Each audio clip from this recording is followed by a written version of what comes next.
T20 world કપમાં જ્યારથી Bharat final match રમવાનું છે ત્યારથી ભારતીયોની અંદર એક અલગ જ ખુશીનો માહોલ છે। એવામાં હવે international pop superstar Ricky Martin, Punjabi pop singer Sukhbir અને ગરબા ક્વીન ફાલ્ગુની પાઠક ટી20 વર્લ્ડ કપની ક્લોઝિંગ સેરેમનીમાં પરફોર્મ કરવાના છે। આ પરફોર્મન્સ ભારત અને ન્યૂઝીલેન્ડ વચ્ચે 8 માર્ચે ફાઇનલ પહેલા થશે।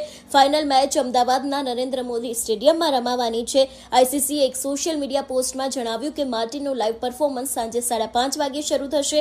એટલું જ નહીં, એવું પણ કહેવામાં આવ્યું છે, અમને એ જાહેરાત કરતા ખૂબ જ આનંદ થાય છે કે ગ્લોબલ આઇકનિક અને superstar Ricky Martin ICC men's ટી20 વર્લ્ડ કપ 2026ની ફાઇનલ પહેલા યોજાનારી ક્લોઝિંગ સેરેમનીના હેડલાઇન પરફોર્મન્સ હશે। આ એક એવો શાનદાર જશ્ન હશે જેને તમે બિલકુલ ચૂકવા માંગશો નહીં। એટલે ખાસ કરીને હવે જ્યારે ભારત અને ન્યૂઝીલેન્ડ વચ્ચે આવતીકાલે ફાઇનલની મેચ રમાવાની છે, અત્યારે હાલ દરેક ભારતીયો છે, લોકોની અંદર એક અલગ જ ખુશી છે અને ક્યાંક ને ક્યાંક ઘણા બધા લોકો દ્વારા પ્રાર્થના પણ કરવામાં આવી રહી છે કે આ વખતનો જે ટી20 વર્લ્ડ કપ છે તે ભારતના હાથે ફરીથી આવે।